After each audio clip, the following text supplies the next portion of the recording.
శ్రీమాత్రే నమ. జయ గురు దత్తాత్రేయ నమ. ఈ వీడియోలో మనం మేషరాశి వారికి ఫిబ్రవరి 16 నుంచి 28 మధ్యలో జరగబోయే పక్ష ఫలితాలు పరిశీలించినప్పుడు మరి ఈ పక్ష ప్రారంభంలో 4 గ్రహాలు 11వ స్థానంలో ఉండగా ఈ పక్షం ప్రారంభం అవడం జరిగింది. అయితే ప్రధానంగా ఈ పక్ష ప్రారంభంలోనే రవి సూర్యభగవానుడు లాభస్థానంలోకి రావడం జరిగింది. అంటే పంచమాధిపతిగా లాభస్థానంలోకి వచ్చినప్పుడు జాతకుడు ఏదైతే తన ఆలోచనలు, తనలో ఉన్నటువంటి టాలెంట్కి తగిన గుర్తింపు రావడం జరుగుతూ ఉంటుంది, తన ఆలోచనలు అమలు చేయడం జరుగుతూ ఉంటుందో, ఏదైతే జాతకుడు ప్రయత్నం చేస్తూ ఉంటాడో అంటే ఉద్యోగంలో అభివృద్ధి కానీ, కొత్త ఉద్యోగం కానీ, వాటిలో జాతకుడికి అనుకూలమైనటువంటి నూతన ప్రయత్నాలు చాలా వరకు ఫలిస్తాయి. అలాగే కొంతవరకు స్పెక్యులేషన్లో కానీ, వేరే చోట కానీ బ్లాక్ అయినటువంటి ధనం ఈ సమయంలో తిరిగి రావడం జరుగుతూ ఉంటుంది. అలాగే పిల్లల యొక్క అభివృద్ధి మీరు కోరుకున్న విధంగా వాళ్ళు మంచి ప్రగతిని సాధించడం జరుగుతూ ఉంటుంది. ప్రభుత్వ రంగంలో ఉన్నటువంటి రాజకీయ నాయకులు కానీ, ప్రభుత్వ అధికారులు కానీ మీకు సహకరించడం జరుగుతూ ఉంటుంది. ఇక బుధగ్రహం ఇంచుమించుగా బుధుడు తొలిసారిగా ఎక్కువ రోజులు ఈ కుంభరాశిలో సంచరించడం, ఈ నెల 26వ తారీఖున వక్రగమనం పొందడం జరుగుతూ ఉంది. సో దీని కారణం వల్ల ఏంటంటే బుధుడు మన మేషరాశి వారికి తృతీయ షష్టాధిపతి, తృతీయాధిపతిగా ఉండడం వల్ల మిత్రులు, అన్నదమ్ములు సహకరిస్తారు. మీ ఆలోచనలు చాలా వరకు అమలుపించి ఎవరైతే కమ్యూనికేషన్స్, ఎడిటింగు, ఈ ప్రింటింగు, ప్రెస్, మీడియా రంగాల్లో ఉన్నారో వారికి కొత్త అవకాశాలు రావడం జరుగుతూ ఉంటుంది. అలాగే ప్రస్తుతం వస్తున్నటువంటి ఆదాయంతో పాటుగా వేరే అదనపు ఆదాయం కొరకు చేసే ప్రయత్నాలు కూడా 100% ఫలించడం జరుగుతూ ఉంటుంది. ఇక షష్టాధిపతిగా మరి ఈయన రుణ ప్రయత్నాలు చాలా వరకు ఫలిస్తాయి. మీ అత్తవారి దగ్గర నుంచి మీకు రావాల్సినది ఏదన్నా ఉంటే అది రావడం జరుగుతూ ఉంటుంది. అలాగే కొంతవరకు ఏంటంటే మీ యొక్క వ్యవసాయ రంగంలో ఉన్న వాళ్ళకి, వ్యవసాయదారులకు కూడా వారి యొక్క ఆదాయం అంటే భూములు, స్థిరాస్తులు ఆదాయం పెరగడం కానీ, ఈ పంట చేతికి రావడం కానీ, వాటి మీద ఆదాయం రావడం కానీ మొత్తం మీద వారి యొక్క సహకారం కూడా ఉంటుంది. ఇదే టైంలో మరి ఈ బుధుడు రవితో కలిసి ఒకే రాశిలో సంచరించినప్పుడు ఏర్పడినటువంటి బుధాదిత్య యోగం విద్యార్థుల్లో నైపుణ్యాన్ని పెంచుతూ ఉంటుంది.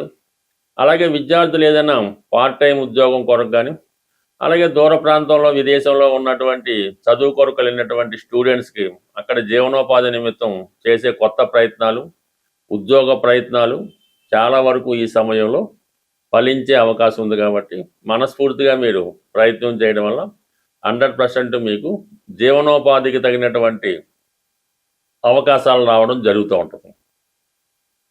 ఇక ప్రధానంగా శుక్రగ్రహం, శుక్రుడు ధన సప్తమాధిపతిగా లాభస్థానంలో ఉండడం వల్ల మీ కుటుంబంలో ఒకరికి ఏదైనా మంచి అవకాశం అంటే ఉద్యోగం లాంటిది, అది బ్యాంకింగ్ రంగం అవచ్చు, ఫైనాన్స్ రంగం అవచ్చు, ఈ సినిమా ఫీల్డ్లో ఎవరైనా ఉంటే మీరు కానీ, మీ కుటుంబంలో ఎవరు కానీ ఉంటే వారికి సినిమా ఫీల్డ్లో కానీ, టీవీ మీడియాలో కానీ కొత్త అవకాశాలు రావడం జరుగుతూ ఉంటుంది. అలాగే కుటుంబం యొక్క ఆదాయం కూడా పెరుగుతూ ఉంటుంది. అంటే మీ కుటుంబ సభ్యులు వారి యొక్క ధన సంపాదన ప్రారంభం అవడం, వాళ్ళకి ఉద్యోగం అది రావడం వల్ల ఇన్కమ్ స్టార్ట్ అవుద్ది. దానివల్ల ఆ సహకారం కూడా మీకు పెరగడం జరుగుతూ ఉంటుంది. అయితే ఈ శుక్రుడు రాహుతో కలిసి ఉండడం వల్ల కొద్దిగా విలాసవంతమైనటువంటి జీవితానికి ప్రాధాన్యత ఇవ్వడం జరుగుతూ ఉంటుంది. చాలా ఎక్స్పెన్సివ్గా ఉన్నటువంటి ఐటమ్స్, వస్తువులు కొనడం జరుగుతూ ఉంటుంది. మంచి ఖరీదైనటువంటి వాహనం కానీ, ఇంట్లో కావాల్సినటువంటి మంచి ఖరీదైనటువంటి ఫర్నిచర్ వస్తువులు కానీ కొనడం జరుగుతుంటుంది. ఒక బ్రాండ్ ఐటమ్గా మిమ్మల్ని మీరు హైప్ చేసుకునే విధంగా కొద్దిగా లగ్జరీ ఐటమ్స్ అవి కొనడం జరుగుతూ ఉంటుంది. అలాగే ఎవరికైనా పార్టీ ఇచ్చినప్పుడు కానీ స్నేహితులకి వాళ్ళకు కూడా మీరు మీ స్థాయి చాటే విధంగా, మీ గొప్ప చెప్పుకునే విధంగా వాళ్ళకి ఆతిథ్యం ఇవ్వడం జరుగుతూ ఉంటుంది. ఏదైనా పెద్ద పెద్ద హోటల్లో స్టే చేయడం కానీ, విమాన ప్రయాణాలు చేయడం కానీ జరుగుతూ ఉంటుంది. ఈ సమయంలో కొంతమందికి కొన్ని కొత్త పరిచయాలు కూడా ఏర్పడడం జరుగుతూ ఉంటుంది. ఆ పరిచయాలు ఏర్పడినప్పుడు కొంత జాగ్రత్తగా ఆలోచించవలసి ఉంటుంది. అది మోసంతో కూడుకున్నవి కానీ, మిమ్మల్ని బ్లాక్మెయిల్ చేసే ఉద్దేశంలో కానీ ఉండే అవకాశం ఉంది. కాబట్టి అటువంటి ప్రలోభాలకి లొంగకుండా జాగ్రత్తగా వ్యవహరించడం మంచిది. కొత్త వారితో పరిచయం పెంచుకోవడం కానీ, ఏదన్నా ఈ ఫోన్ సంభాషణలో వీడియో కాల్స్ మాట్లాడడం కానీ, పరిచయం లేని వారికి షూరిటీ పెట్టడం, వారికి హామీలు ఇవ్వడం, ఇలాంటివి చేయడం వల్ల కంప్లీట్గా మీరు ఇరుక్కొని దాని తర్వాత మీ నేమ్ అండ్ ఫేమ్ కూడా భంగం కలిగే అవకాశం ఉన్నది. సో ఈ విధంగా ఈ లాభస్థానంలోకి వచ్చినటువంటి ఈ అతి త్వరగా సంచరించే గ్రహాలు ఏదైనా మీకు జాతకుడికి మంచి అవకాశాలు ఇవ్వడం జరుగుతుంటుంది. బట్ ఈ భావం మీద గురువు యొక్క దృష్టి, తృతీయ భావంలో ఉన్నటువంటి గురువు యొక్క అది భాగ్య దృష్టి పడడం వల్ల కంప్లీట్గా ఈ గ్రహాలన్నీ వాటి యొక్క కేవలం మంచి పాజిటివ్ ఫలితాలు మాత్రం ఇవ్వడం జరుగుతూ ఉంటుంది. అలాగే వివాహ ప్రయత్నాలు చేస్తున్న వారికి కూడా కంపల్సరీగా మరి బాగా పరిచయం ఉన్నటువంటి సర్కిల్లోనే వివాహ ప్రయత్నాలు ఫలించే అవకాశం ఉంది. బట్ ఏదైనా ఈ మేషరాశి వారికి ఈ పక్షంలో చాలా కాలంగా పెండింగ్గా ఉన్నటువంటి పనులు అన్నీ పూర్తయ్యే అవకాశం ఉంది. ఎవరికైనా సరే ఇప్పుడు ఉన్నటువంటి స్థితిలో వ్యాపారం చాలా బాగా జరిగి సడన్గా ఆగిపోయి రొటేషన్ ఆగిపోయినా, గృహంలో ముఖ్యంగా ఇంట్లో వివాహాలు జరగకుండా, మరి మగపిల్లలు సరైనటువంటి సెటిల్మెంట్ లేకుండా ఆ కుటుంబం అశాంతితో ఉన్నప్పుడు, మొత్తం మీద ఆర్థికపరమైన సమస్యల సాల్వేషన్కి, వ్యాపారంలో అభివృద్ధికి, అలాగే శుభకార్యాలు తొందరగా జరగడానికి ఒక గొప్ప పరిహారం అన్నది చెప్పడం జరిగింది.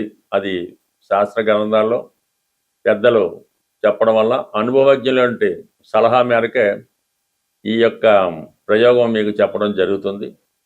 దీన్ని ప్రాక్టికల్గా అమలు చేయడం వల్ల కూడా చాలామంది చాలా తొందరగా సక్సెస్ అవ్వడం జరుగుతూ ఉంటుంది. ఇప్పుడు ప్రధానంగా అందరూ కూడా ఈ పటిక అన్నది బయట కట్టడం కానీ, ఇంట్లో పెట్టుకోవడం కానీ, పటికని పూజించడం కానీ జరుగుతుంది. అంటే దాన్ని ఇంగ్లీష్లో లైమ్ అంటారు.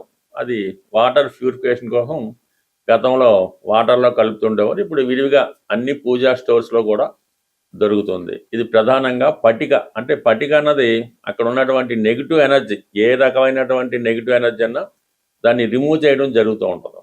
అందుకని ఈ సమయంలో మీరు పటికని ప్రధానంగా తీసుకోవాల్సి ఉంటుంది. అయితే ఒక 300 గ్రాములు, అంటే ఎక్కువైనా తక్కువైనా పర్లేదు, ఒక 3 ఈ పటిక ముక్కలు తీసుకోవడం జరుగుతుంది.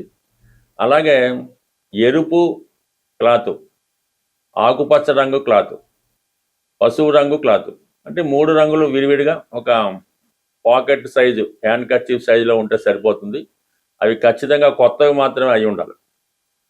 ఈ ఎరుపు రంగు క్లాత్లో ఈ 300 గ్రాములు ఎక్కువ తక్కువైనా పర్లేదు, ఒకే ముక్క పటిక వేయవలసి ఉంటుంది. దాంట్లో ఒక రాగి కాయిన్, డాలర్ కానీ రాగి కాయిన్ కానీ వేసి దాన్ని ఒక మూటగా ఎరుపు రంగు దారంతో కట్టవలసి ఉంటుంది.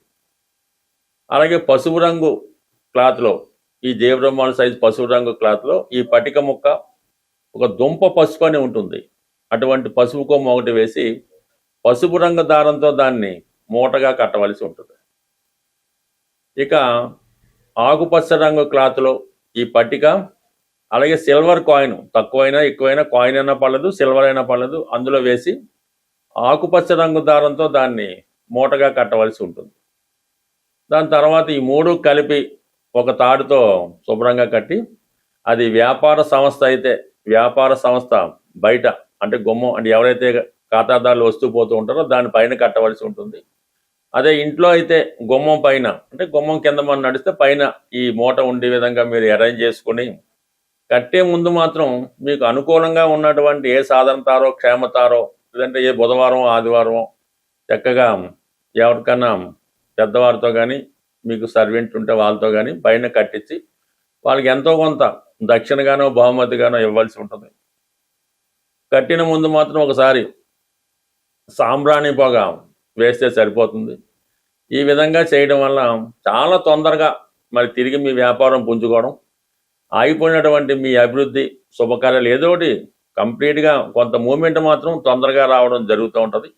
న్యాయసమ్మతంగా ఉండవలసినటువంటి ఏ కోరికైనా నెరవేరడం జరుగుతూ ఉంటుంది. ఇది కొత్తగా అన్నది కాదు, గతంలో ఉండేది. రాను రాను అది కొంతగా తగ్గించి కేవలం ఎరుపు రంగులో మాత్రమే ఈ పటిక అన్నది కట్టడం జరుగుతూ ఉంటుంది.